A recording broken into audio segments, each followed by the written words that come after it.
I'm drinking out of the Dodgers glass, not the Yankees one. It's too late now. Okay. That's hilarious. I just want everyone to know I like the Dodgers. I specifically gave you the New York Cup, Oh, too. and I'm wearing my LA hat, too. Oh, it's insane. It was meant to be. I'm not a Dodger fan. Okay. I like them, though. All right, should we start? Yeah. So this is a New podcast, movie podcast. This is where we insert the name. And I when Latif brought it up to me, I was like down for it. But what I wanted to do was something that was a little bit different, where we're not just talking about movies, but we're like we're not just like, hey, this new movie came out, let's talk about this new movie. We can do a tiny bit of that, but I more wanted to like get into like interesting things about like movie theories. I don't know if what I'm saying makes any sense, but for example, we're diving deep. But for example, this episode, we tied into the new movie that came out, Jordan Peele's Nope. I wanted to Did you forget what it was called? Yeah, for a second. I wanted to do an episode about how I feel that Jordan Peele's career as director has so far very closely mirrored M. Night Shyamalan's career as a filmmaker, and things I feel about both of them. Interesting. So getting started, I know you went through this week, you just had a full Jordan Peele marathon. I mean, I had never seen Get Out. Which is crazy. Yeah, because it's crazy for someone who's starting a movie podcast to not see one of the most influential movies. I told you, sometimes when a movie's like too hyped, I just kind of recoil from it. And so I missed it when it was hot, and then you kind of just like, I kind of knew generally what it was about, but I didn't know how good it was. It was so well done. I think he's like a great director. See, when a movie's real hyped, I actively seek it out so that I could shit all over it. Hey. But I did think Get Out was very good. That was a movie I watched and was very into. It was very, like, the tension was good. It was very funny too. Like, it was hilarious. And Lil Rel was amazing in it. Lil Rel's really good in it. And I did find that the whole so I watched all three. I watched Get Out, Us, and then Nope. I felt that like Get Out and Nope kind of follow a similar formula. Like Get Out has the Lil Rel with the security guard at the airport. Nope has the security guy doing the cameras from Fry's, and he adds the comic relief. And I felt like he kind of went back to his like formula. And I also loved Nope. Nope was great. I wanted to point something out because you say it's Get Out, Us. Nope. Yeah. One similarity, very, very like meaningless similarity between his first three and technically Shyamalan's first three. Actually, there are, or technically not his first three because he made a couple movies that nobody knows about before Sixth Sense. But what we all consider Shyamalan's first three is Sixth Sense. Then he did Unbreakable and Signs. Okay. Now, Sixth Sense and Get Out, both multiple word titles, and then followed by one word titles: Us, Unbreakable, Nope, Signs. Oh, interesting. Mm-hmm. Do you think that's just a random coincidence? Is it a random? Yeah, look, there's a lot of random coincidences that so really the biggest thing for me is how all three movies follow a very, so like Sixth Sense and Get Out are both zeitgeist breaking, like cinema changing. This is like a new thing.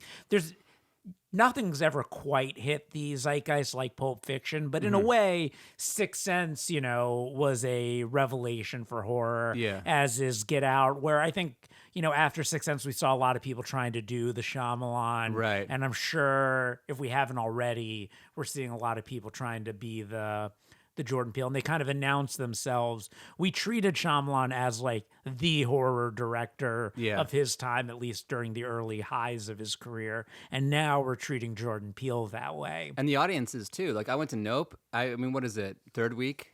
Fourth week? Still packed. Packed. Got the last two seats.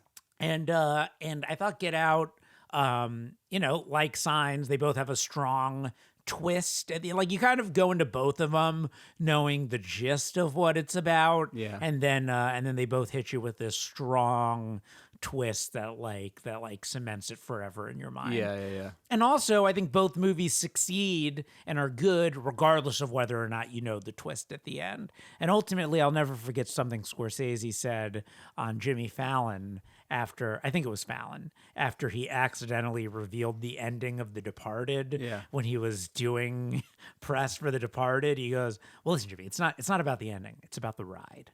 Yeah. If the ride is not a good ride, who cares about the ending?" Yeah. And I think that's one of the truest things. Like, how good is a movie? That's a good metaphor for life, too. Yeah. It's not about the ending. It's about the ride. Yeah, I mean, no one wants the ending. Yeah, no, those are good similarities. And I remember when Sixth Sense came out, what a big deal it was. And even Unbreakable was still kind of a big deal. I love Unbreakable. I love Unbreakable far more than Us. I really kind of didn't like Us, but Us, another similarity there is like Unbreakable's about like a battle between two characters. Yeah. And then Us there's like a good and there's Yeah. Unbreakable's all about this question of good versus evil, superhero versus supervillain, and then Us You're right, they're is tethered, also like good versus bad like question, and both of them also deal with like a question of nature versus nurture as well. They're both about nature versus, like, the nature making the person good versus the nature making the person bad. Yeah. When the world looks, or the nurture making them good and bad when the world looks at the nature as the thing that In makes Us? you good and bad. Both Us and right, Unbreakable. Yeah. It's not so much Samuel L. Jackson's issues that make him evil, but how the world treats him because of them that turns him bad. Does Unbreakable exist without Pulp Fiction? Does Unbreakable exist without Pulp Fiction? Yeah. Why? Because Bruce Willis and Samuel L. Jackson? I don't know. I mean, I'm sure the script does, but maybe it's Schwarzenegger and Stallone. Right. You know, I don't think it exists with those two. Maybe not with those two actors. That's the fun thing about like showbiz and movies. It's like these people, like these trajectories happened because something else happened. Mm-hmm. It's like they're probably in that movie because Pulp Fiction was big, or like it's just like one thing. It's very cascading effect. It's very butterfly effect of like what happens. And then finally we end up at the third movie, Signs versus I never saw Nope. Signs. So you never saw Signs, No, but you know that Signs is an alien film. I did not know that. Oh yeah, well, I mean, it's advertised that way.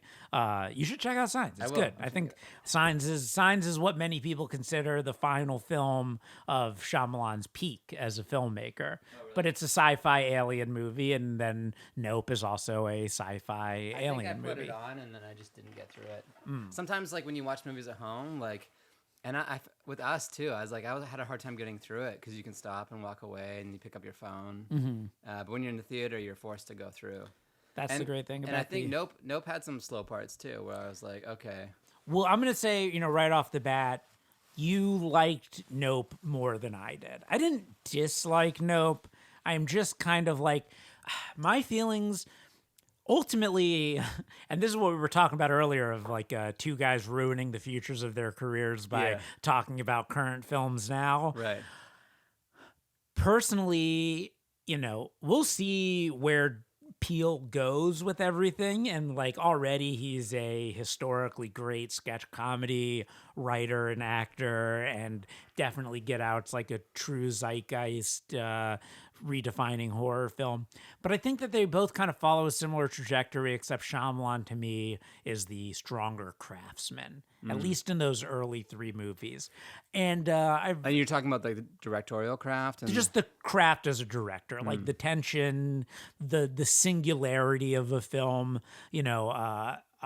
Spike Jones, a lot of people talk about it. I just remember Spike Jones saying it's like I can't make a movie until I have the whole thing in my head from beginning to end, right, going into it. And if you watch Spike's movies, for better or worse, they're very singular, and they feel like you're carried along.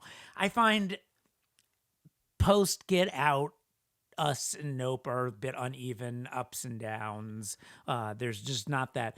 I think very few movies today truly accomplish singularity as Right. a singularity of a vision where you truly feel like you're watching something Yeah. that was in someone's head from beginning to end. Are you familiar with Chekhov's gun? Yeah. So it's like something in a movie, if it's brought up, it has to be addressed later. And I felt like so many things in Nope were brought up that had to be addressed later that maybe didn't need to be in the film at all. They didn't need to be brought up. Didn't need to be brought up. Like what? Like the monkey. Like the monkey, which is probably most people's thing that they come away with as their favorite aspect of it. It was the scariest part, but like, okay, so if the monkey did not exist, nothing changes. You know what I'll actually say? Actually, I want to say I think Jordan Peele has more to say than M. Night Shyamalan, but M. Night Shyamalan's better at saying less. Okay, that's a profound statement. Yeah. It's like Shyamalan doesn't have as much to say, but he's better at saying it. Jordan Peele has a lot to say, and he's not as good at saying Right. it. I mean, like, for me, the whole time, I was like, okay, the monkey and the alien are related. The alien is making the monkey do something, kind of, because Nope had a Kubrick. It was like Tarantino, Kubrickian, a little bit like the Western elements of what Tarantino likes and commenting on Hollywood, and it felt very Kubrickian with the alien and the way that he approached that. Like, so he's definitely influenced by these two directors. Well, I wonder. I really wonder if it felt to me in a way like Jordan Peele had a couple of great scene ideas, and it was like, how do I build a movie around these couple of ideas? And I actually even think they're cool ideas to build a movie around. I mean, like which ones? okay, huge spoiler. If you're watching, I'm giving you like another second. I'm saying huge spoiler. If you haven't seen Nope and you don't want to have anything spoiled, I'm about to spoil some shit. Yeah. My favorite thing about the movie, by far, and the best part of the whole movie, was when it's revealed that the UFO is the alien. That the UFO itself is a creature Right, that's not a eating ship. people. Yeah. The best part of the movie is when the Asian guy, what's his character's name again? I don't know. But the the Asian guy that was the only one. actor who was there Yeah. with the monkey and everything, Yeah. brings everyone out to see the UFO, Yeah. and it eats them, and you see the people go in to the UFO's like digestive system. Yeah, which was really, for a movie that was very high budget, that part was extremely student filmy. Really, you thought so? You didn't like that The part? digestive part, it was like being pulled through like a plastic sack. Yeah, but I don't know. I felt like I was watching. I thought that was scary. I've always been scared of the idea. I've always wondered. It's like when you get eaten by a snake. I felt Like, what's that like? They You're just- skimped like that needed to be more like. I mean, take a cue from Star Wars or something. See, for me, the skimp was on the alien at the end when it's like turning into all that new stuff. I'm like, where's H.R. Geiger? Let's get someone in here that can make a scary looking alien instead of like a kite. It looked like a kite. It did look like a kite. It looked like a kite at the end. I didn't understand. Yeah, it didn't really need to turn into a kite. Yeah, like It would have been scarier if it just. if it never did that, or if it turned into something scarier, like something H.R. Geiger would have designed for Alien. Right. Yeah. I agree. It was the kite thing was interesting. I didn't hate it. I didn't love it, but it was. But I think with both Us and Nope, see, something that really worked for me with Get Out is like, it's like, you're going into a situation where it's like a bunch of scary white people and you're identifying with the black guy who's trapped in this house away from everything with all these scary white, and there's just palpable tension to that, and he builds on that and you feel it. You feel the Get Out of Get Out. Us was such a huge disappointment to me just because I thought the premise was so scary. Like with the trailers it was a movie where the trailer scared me so much more than the movie. Oh, yeah. The idea of all these identical people showing up and like I was expecting, I When think they were there's, standing still outside, that was scary. like, have you seen Funny Games? No. Okay, well, I'm actually not a big horror person, and I only watched these movies because you directed me to. And Well, if you there's a hadn't, lot- I probably would never have watched There's a them. lot of great horror. Well, if you do watch Funny Games, I recommend watching the original Danish version. Okay. That movie, I don't even know. It's like an art house horror film by Michael Haneke or Michelle Haneke. Great foreign filmmaker, won Oscars and stuff. But that movie captures it's like these two young kids holding this family hostage, and it's like horrifying. And I was hoping to get that kind of level of like terror out of like doppelgangers holding you hostage in this world. And I don't know, it never quite lived up to the horror of the premise for me. Right. It got to. I felt like it went like this. It got to a place, and then it stayed at this place. All right, one's bad, one's good, and then it just kind of. And there was a time shifting element that was a little confusing, but yeah, I don't know. It was okay. And and I also feel, and this is my own personal feelings as a writer and stuff. I know that for me, when I'm trying to write something, and obviously I'm neither Jordan Peele nor M. Night Shyamalan, at least career-wise. Yeah.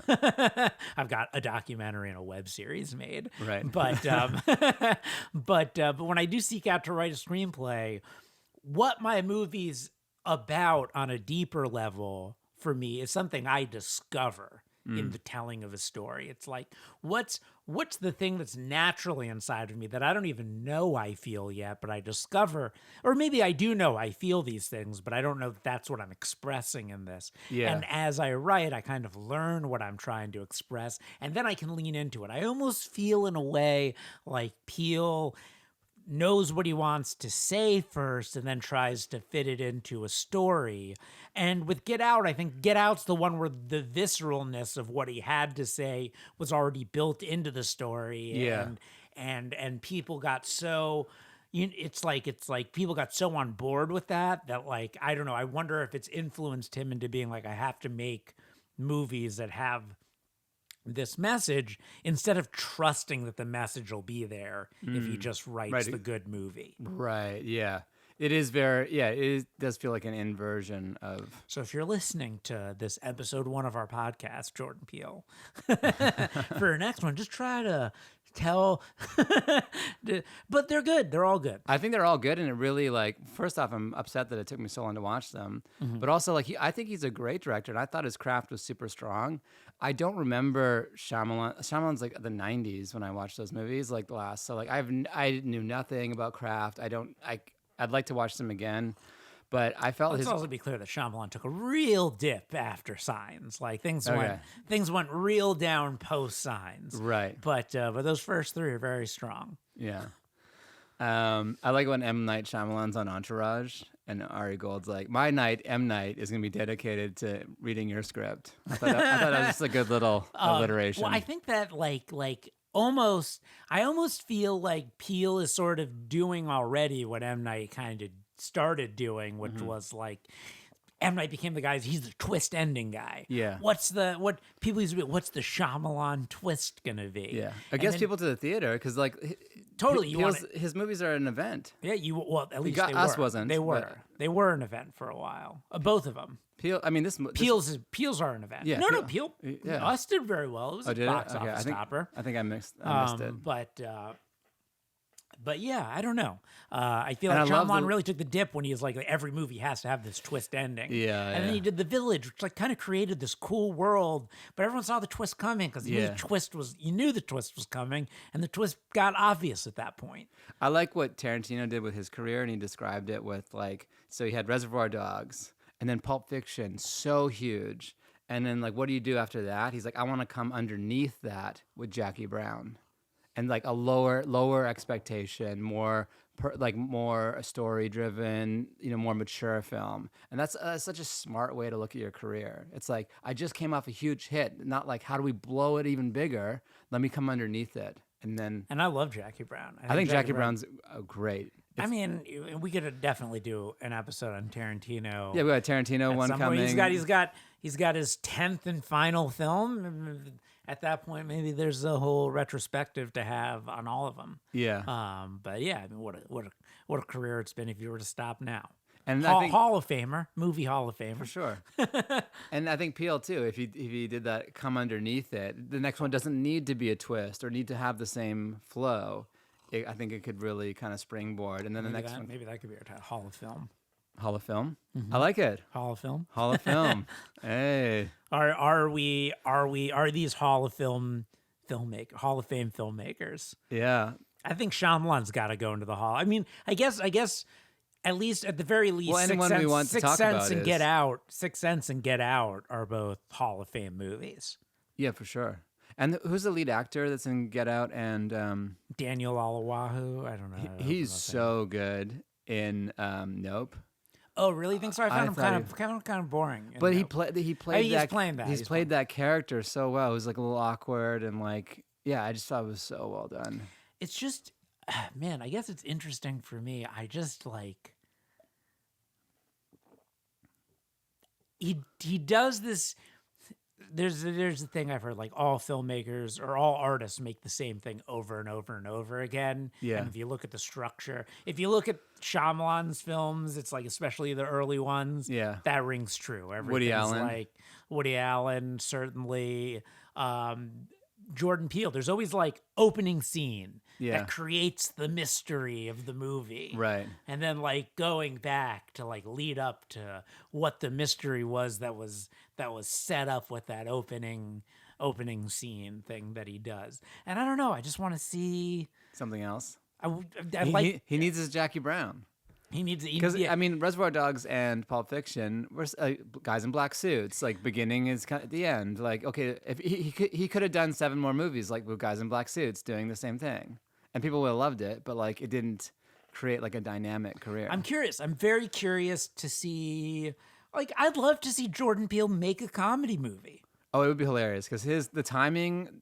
His comedy is great. Like His You comedy- don't have to be. I mean, look. I think it's great what he's doing. You don't have to be a horror movie filmmaker. They're not for even all your horror. movies. They're like barely horror. They're barely horror. I think that's the thing for me. Is I think if I would have known they're barely horror, I would have seen them earlier. Like I don't like the typical horror genres. I never went. And because they're too scary. not because they're scary. I It's just like find, a roller coaster. not the scary part. It's just like I'm just watching CGI, and I'm like, Well, there's tons of incredible horror that has no CGI. I Okay. mean, watch Texas Chainsaw Massacre and then leave your room. Texas Chainsaw Massacre. okay, that's like in the 70s. I mean, Texas Chainsaw Massacre is another Yeah. masterpiece. Oh, I loved The messy book. Exorcist. Exorcist is great. Exorcist is so scary. It's by far the scariest movie I've seen. Okay, yeah. Watch Texas Chainsaw Oh, really? Massacre and then tell me that that's not the scariest movie Okay. you've ever seen. Watch it at night with your lights off, in bed alone, and All right, finally, I have mean, it's plans. not the type of movie where like you just might not go to Texas after seeing it. right. It's not like someone's coming for you to kill you in the night, but Yeah. I know, it's funny. I mean, I love The Exorcist. I think The Exorcist is an incredible movie. I don't know if it scared me so much when I saw it. Oh man, like the girl and what, like, cause it's so, and their heads twisting around. She's on the ceiling. Well, I guess and, also like, you have kids. You watched it when you had kids? yeah, I saw it like a couple months ago. A couple months ago. Yeah. So I bet you The Exorcist has a different experience when you have kids and you have to like wonder like, well, what if this was my kid that Yeah, was I going guess so. through this? Yeah. I don't have kids. A scary part Kill it. the scariest part in Nope was like when, for me, the alien stands up. He's in the barn. And the alien stands up. That ends up being just a child in a suit. But when it happens, you're like, fuck. I kind of knew we were being. I had a sense that Oh, we really? were being like fucked with there. Those aren't really the aliens. For me, it's funny. The scariest part for me is the part that you thought was laughable, which is when the aliens digesting them. Oh yeah. Well, I guess I get scared more by like a greater idea than an actual scare. Right. Does that make sense? I just thought when they stands up like that, you're like, fuck. Like, have you seen The Shining?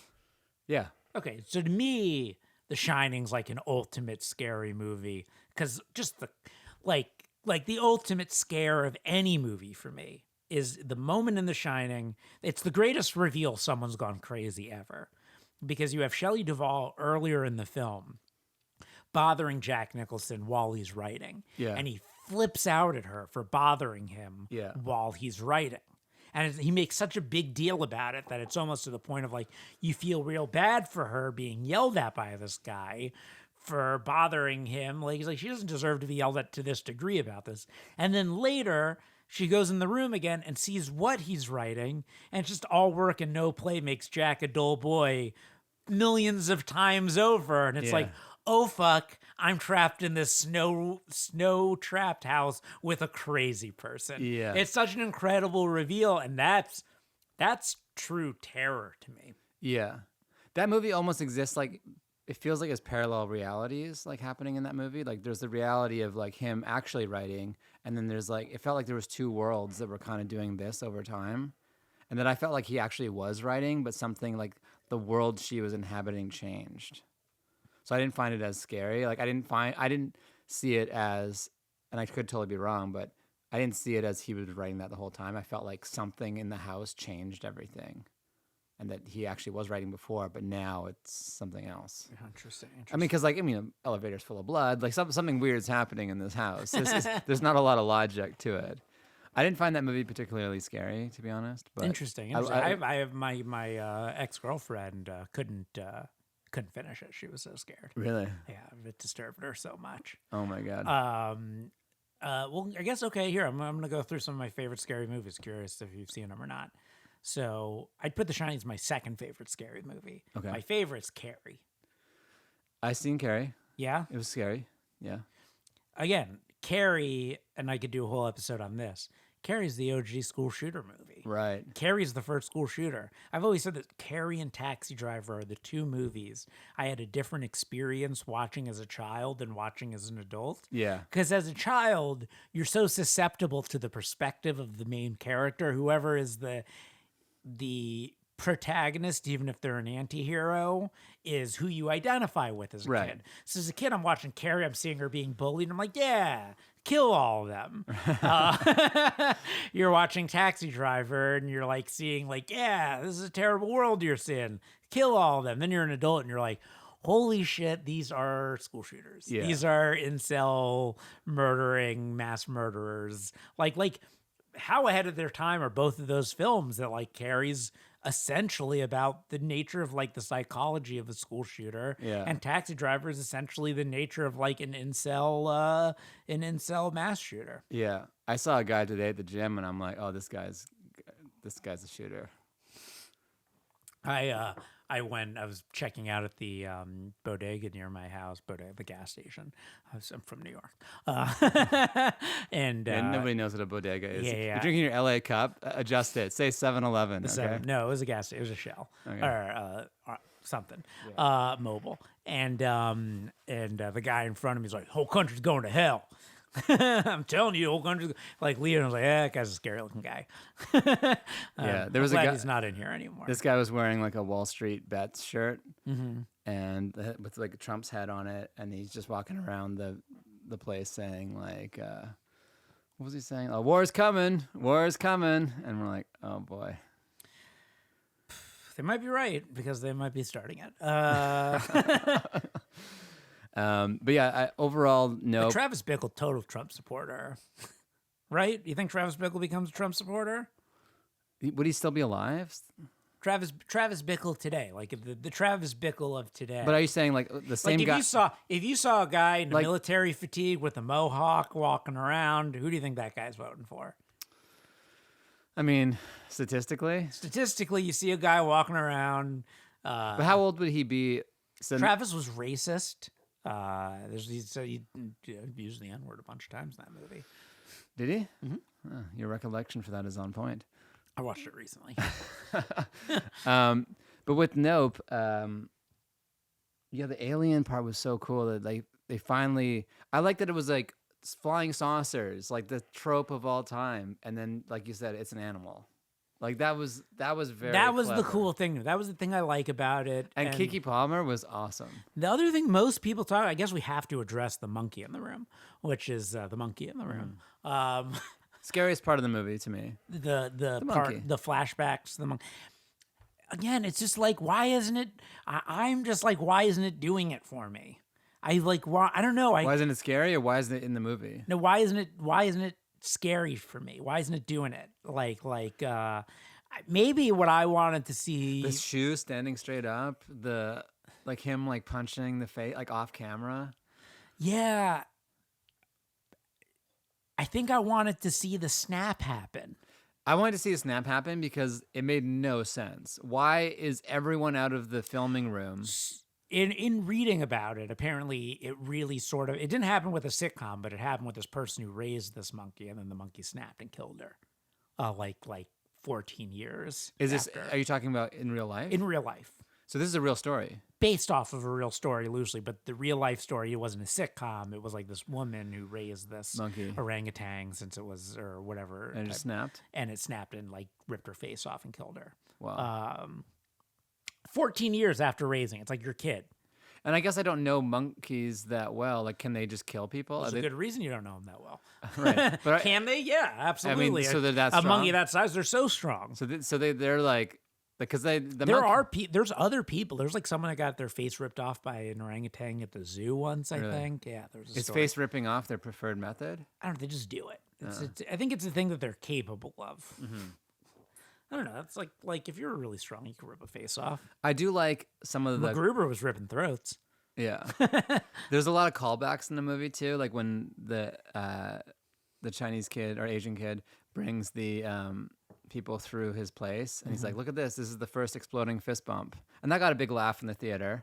And then later when he does the fist bump with the monkey and it's exploding because they blow his fucking head off, I like those little, like, because he's a comedian, so he's doing a lot of callbacks, like the key in the beginning and the horse, and then with the key when the key falls in the house. Like, he's always doing these little, like, I brought up something before, I'm bringing it back again. I brought it up before, I'm bringing it back. The electricity, the cameras. Oh, the cinematographer. We got to talk about him. That was ridiculous. Why is he going and killing himself? Like, again, I want. I didn't like that he sacrificed himself for the shot. Because also he already got it. Essentially, he got what was needed. And that was the one time when the Chekhov's gun didn't play out, because he's like, I'm sacrificing myself for the shot, and we never see the shot. Like we never like. Well, I guess he doesn't get the shot, does he? But we don't know. The camera. Remember, they show the camera fall back to the ground, so implying that like he got it, and we'll watch it later. But like it's kind of like what we end up getting was the shot from the spinny bucket thing, right at the end that she takes the picture with. So none of that other film got recorded? I guess not. I guess there was a I think part of the commentary of the movie, and it's all very like, look, it is a very clever puzzle put together. Yeah. Like he's Jordan Peele's an extremely talented guy, no question. Like I'm in awe of the talent. It's a very challenging puzzle to put together. I guess for me, and this is the thing I always say, it's like choosing to go into film and choosing to go into comedy was the choice to ruin my two favorite things for myself. Right. It's like, it's funny as a comedian growing up, all I wanted to do was go to the comedy club and see whoever they were. Yeah. Whoever they were. And looking back now, I was watching me. That's right. who was getting booked in Boca Raton. Right. I played my club. And it's like now you could be like, hey, you want to go out and see Bill Burr, who's one of my favorite comedians? And it's like, I'm going to weigh how I feel that night. Do I? Me 15 yeyears ago, me 10 years ago, there's nothing that would have made me more excited. Right. Yeah, it does ruin it. Yeah. It's like dude, everyone's like, hey, we're going to see Louis back at the Improv. I'm like, all right. Yeah. When she's doing the hand crank shot of the what's it called, the well camera, it was unsatisfying because they spent so much time with the other setup, and it was, I don't know, something about it, the payoff didn't, I don't know, there's something about it I enjoyed the final scene and I got it, but like I guess maybe what's their motivation to be doing this? To be famous. Is that's I guess that's her motivation. Famous. She wants to be. It's another commentary on celebrity. Yeah, because remember the TMZ guy comes. This is your chance. I got that. This is your chance. Why was he wearing the reflective helmet?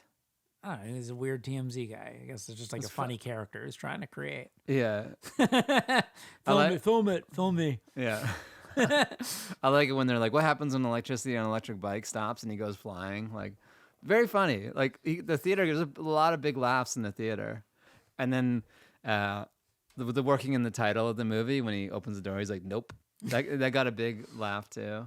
I think what I really want, I just really want the Jordan Peele just balls to the wall comedy next. Yeah, I think that would be really funny. I mean, because I didn't watch a lot of Key and Peele. Change it up. I loved Key and Peele. Yeah.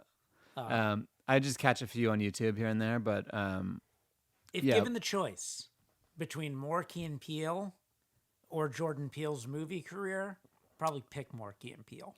I pick more movie career. Interesting. I mean, maybe Get Out. Get Out's great, but I choose Key and Peele over the last two. Really? And again, I enjoyed both. Like, I didn't have a bad time in the theater. Sketch comedy to me, like, it's not my favorite. And genre. not having a bad time in the theater is big. It's big. What do you That's mean? like for me, not having a bad time, wanting to get to the end.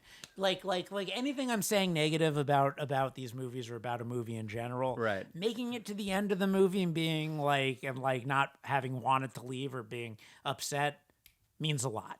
So I give it credit there. But I'm also coming right off of seeing Elvis and Top Gun, which both rocked.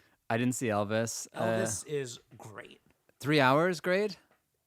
It's slow for like a moment towards the end, but Baz Luhrmann, it just jam packs. Oh, I didn't know it was Baz Luhrmann. And I mean, the visual, like it's his most visually exciting movie in my opinion. Okay, is it surrealistic? Just so over the top stylistic, and I really like the framing device of the Colonel being the person who's telling the story about Elvis, and it achieved all the feels. I had all the feels. I felt everything that the Colonel from Kentucky Fried Chicken. Tom Hanks playing the Colonel who basically enslaved Elvis. Oh, Tom Hanks is in the film. I know nothing about this movie.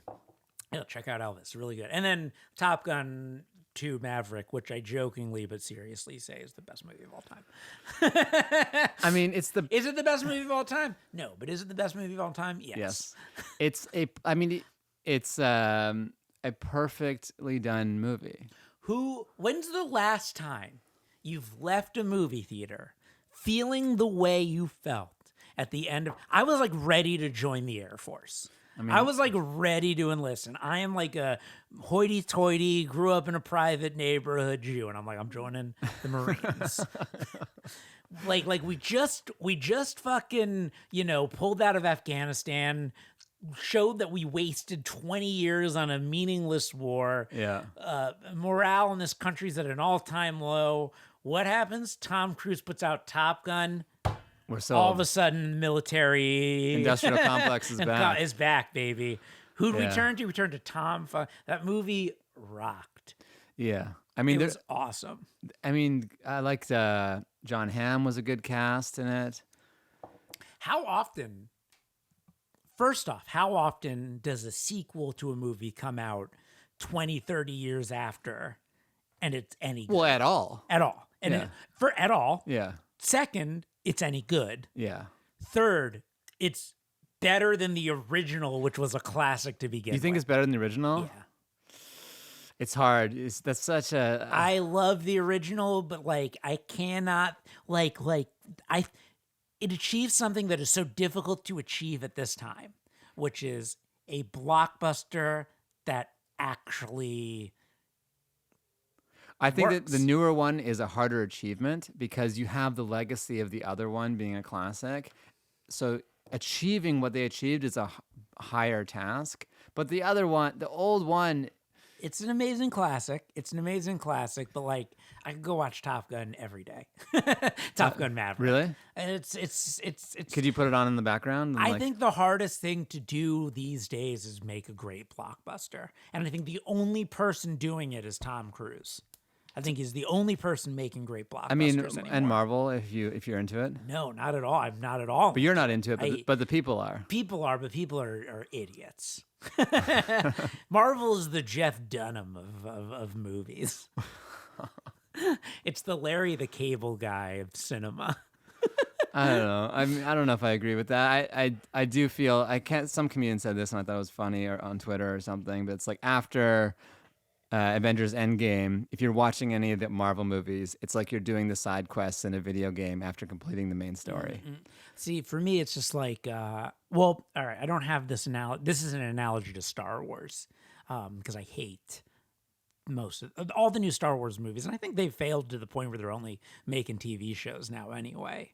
Like, when's the last Star Wars movie that You came just out? hate the Disney Corporation. I hate them. I hate them. I was actually told once, like, if you have this is the career ruining thing to be saying on the show. Only right for here. Josh. Go ahead. I was told once, if you have a button you could press that destroys the Trump administration or destroys Disney, which one do you press? I was like, Disney, because I think Trump is beatable.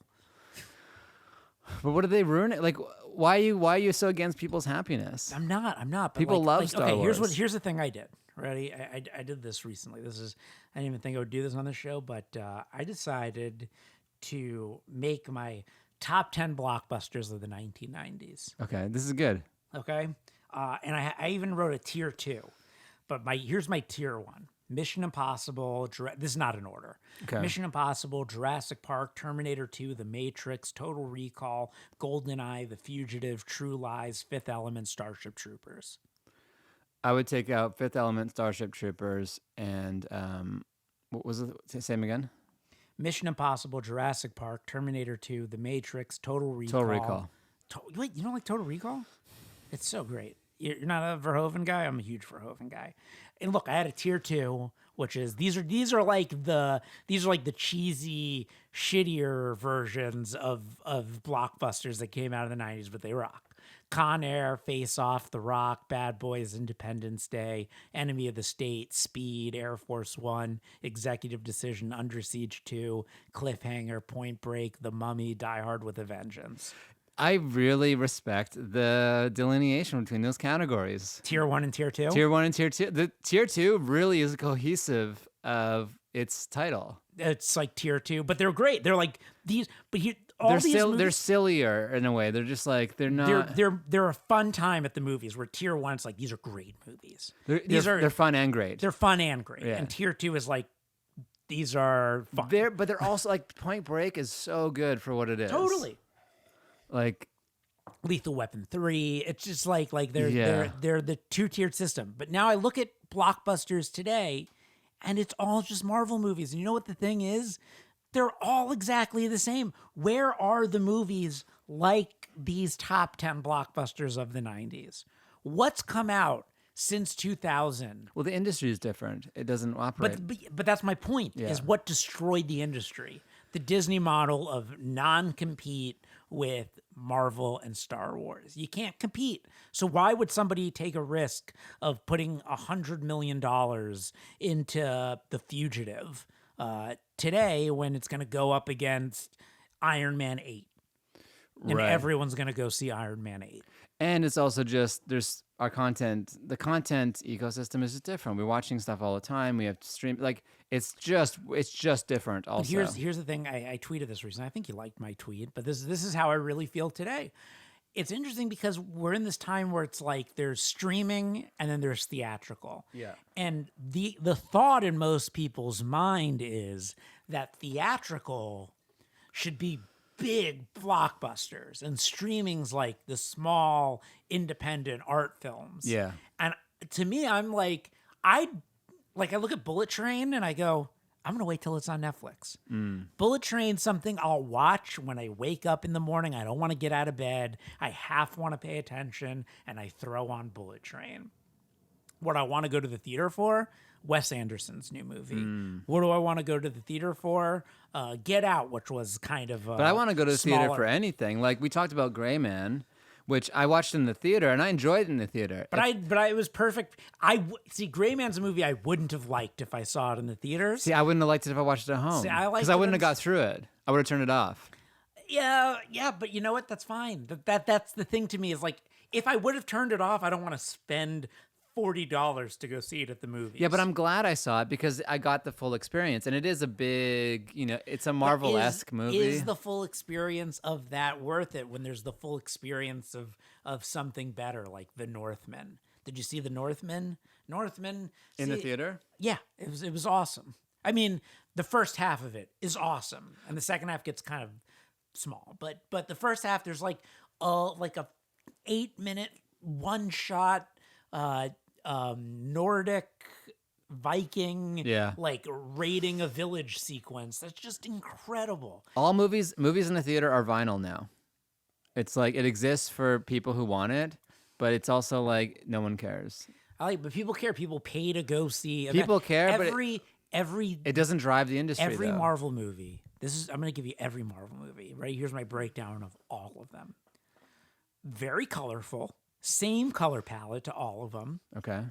Some guy with superpowers is trying to get some orb that's going to destroy the world before some bad guy with superpowers gets the orb that destroys the world.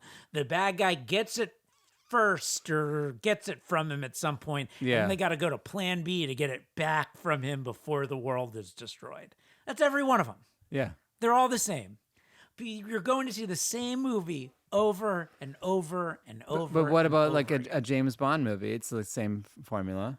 It's just replace superpowers with like CIA training. Yeah, when's the last great James Bond movie? I mean, I'm such a fan of like most of them, but I enjoy.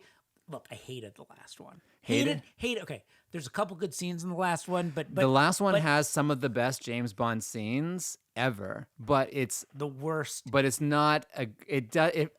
When I put it on, I turn it off halfway through. Look, James Bond is about chauvinism and being a piece of shit and being a spy. It's like what's what you go for. You go for him and Anna de Armas smashing after they they don't do that. Fist bumping or whatever. Yeah. James Bond doesn't die at the end of the movie. James Bond's supposed to be an amorphous creature. What are you doing ruining everything James Bond is about? Just give it. This is why people are getting so mad. Just give people what they were getting that they liked and make new things for the new people that want something different. Yeah. Everything doesn't have to be for everyone, because when you make everything for everyone, it ultimately is for no one. That's why Tom Cruise did so well with Top Gun. He made what people wanted for the first one. Yeah. It's just Top Gun. It's Top Gun again.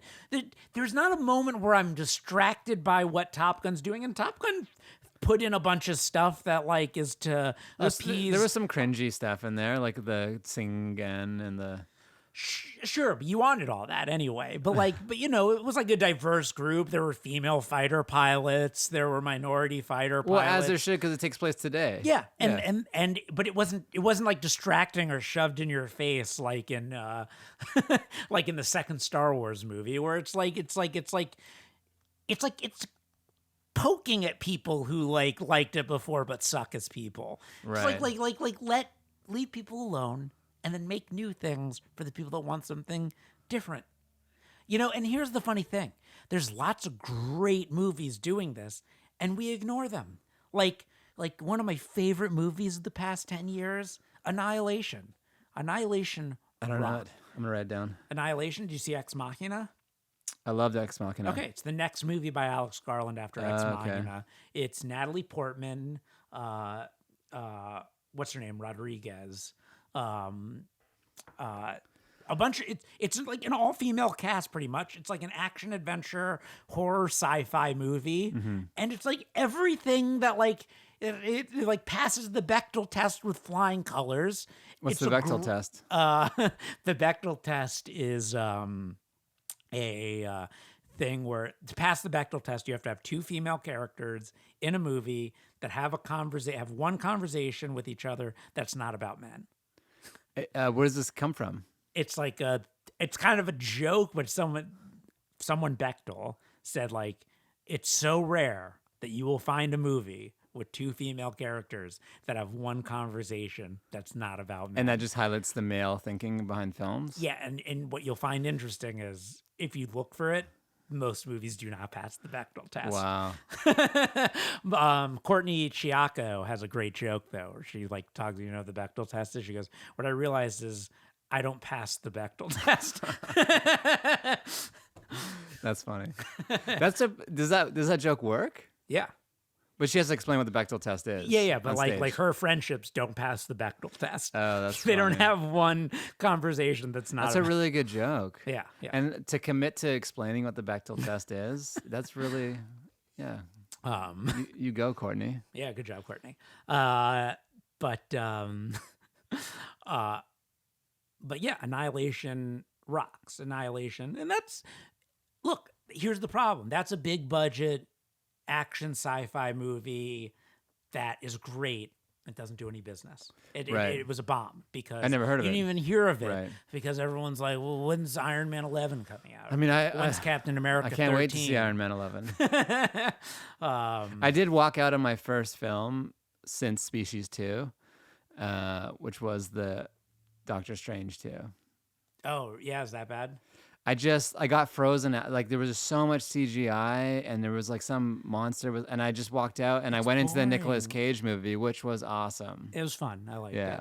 But like again, it's like here's the thing I say about Star Wars.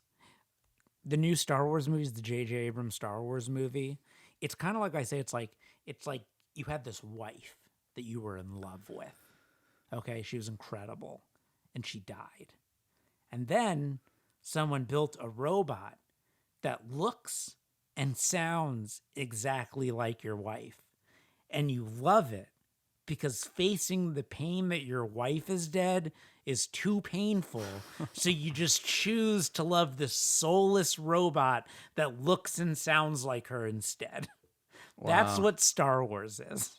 But is this because you liked the original Star Wars and it hurts you, or you just never liked it at all? Oh, I love the original Star Wars, and I'm just like, I'd have loved for these to be good. I hear the TV shows are good. I don't know. I gave up.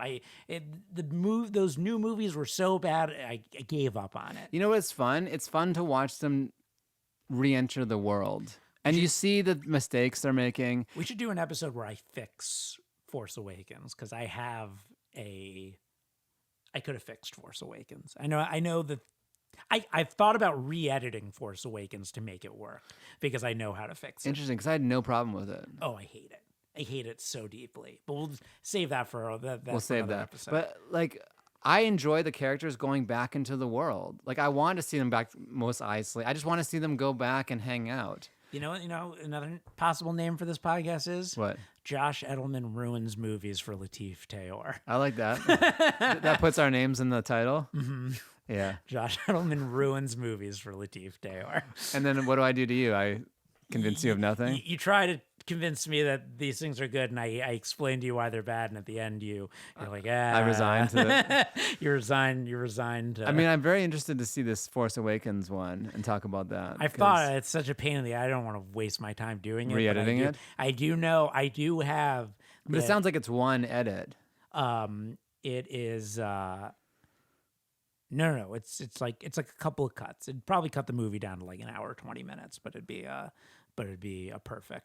Oh, so like you're talking about probably like maybe taking out a full C story out of it? Taking out a bunch of different things, just changing the way something works in the movie. Yeah, let's have an episode about that. We'll queued up for. Okay, so I've pissed off Disney, J.J. Abrams, Jordan Peele. How about the name for the podcast is Josh Pisses Off Award-Winning Directors. Josh Pisses Off. Oh, we could do a whole Chris Nolan one too. You don't like Chris Nolan? Mixed feelings. Oh my God. Are you gonna ruin him for me too? I'll ruin it all. Josh Edelman ruins. So it's either Hall of Film, Josh Edelman ruins. It could be Hall of Film brackets Josh Edelman ruins movies. Yeah, what was the third? Because it's not just for me; it's for all the listeners. / Josh Edelman pisses off award-winning, super powerful people in Hollywood. Right. All right, I think that's a good spot to end on.